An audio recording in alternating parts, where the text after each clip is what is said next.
Why did I choose to move to Kanban? Well, I was using and practicing Scrum for a while when I came across Kanban.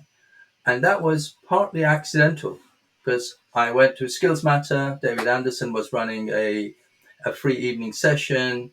I listened to what he had to say and I thought, well, this sounds interesting. So I then explored it more, attended the masterclass with him. And then the problem, what problem does it help me solve and what problem does it help organizations solve?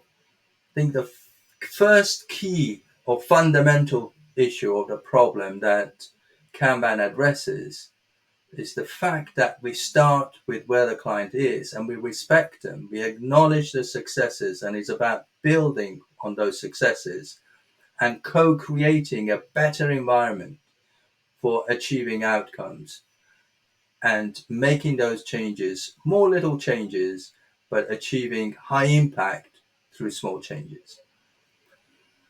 One of the key reasons that that happens, both for me and for the organizations, is that when you don't know what you don't know, in other words, you cannot see the problem that you're having, it's very difficult to make any changes or intervene. And Kanban, if you like, one of the key first steps that it does through that visualization is that it moves them, moves the organizations, the individuals, everybody working and interacting within that Kanban system from unconscious incompetence to conscious incompetence to say, now we know that there is a better way.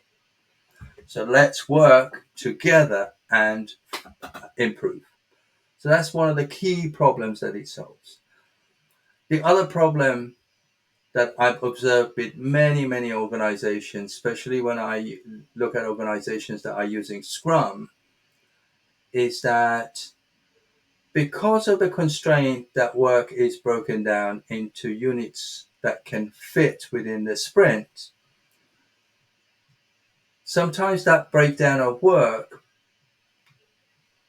becomes difficult to get the big picture. So everybody is busy on tasks, but the tasks aren't coherent enough to deliver some good value. Yes, they deliver, but it takes a bit longer. And the other thing that Kanban method is great at is that focus on using data to understand how you're working. So the first step is visualization, which is fairly basic. So you visualize the work and the key steps in your workflow. Then it's about using the data about how that system is working and then guiding your interventions and having purposeful change to say, well, the data is telling us there are delays in here, or the data is telling us that it's taking 200 days for us to release something. That's too long. We don't want that. So how can we go about changing that?